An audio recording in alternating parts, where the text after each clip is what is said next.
ఉన్నాను, అమ్మవారి మీద ప్రేమతో వెళ్ళాను. ఉమ్, దాని కాంట్రవర్సీలు చేస్తారు. ఒకడైతే టికెట్ తీసుకున్నారా మీరు అని అడిగాడు ఒకసారి. ఒక కనకదుర్గమ్మ గుడిలో ప్రతి సంవత్సరం వెళ్తాను నేను, వాళ్ళకి తెలుసు ప్రతి సంవత్సరం హేమ గుడికి వస్తుంది, పలానా రోజు వస్తుంది అని కూడా తెలుసు వాళ్ళకి. ఉమ్, ఏంటి కాంట్రవర్సీ?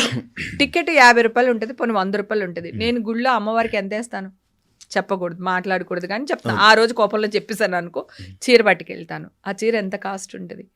నాకు వచ్చే డబ్బు మా అమ్మదే, మా అమ్మే నాకు ఇస్తుంది. మా అమ్మ గుడికి ఉపయోగపడితే ఏదైనా చేస్తా. తిరుపతి కూడా అంతే. ఒక్కొక్కసారి నేను సంవత్సరం అంతా దాచిన డబ్బులు ఒక్కొక్కసారి 1 lakh అవుతుంది, ఒక్కొక్కసారి 1.5 lakh అవుతుంది, ఒకసారి 2 lakhs అవుతుంది, ఒకసారి 10,000 ఉంటుంది. నాకు వచ్చే ఇన్కమ్ను బట్టి నేను తీసి పెట్టుకుంటాను.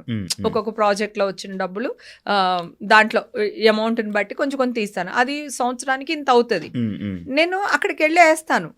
ఓకే, ఇప్పుడు నేను ఏం చేస్తాను, ఎలాగా ఉండిలేసినా దేవుడి సేవకే.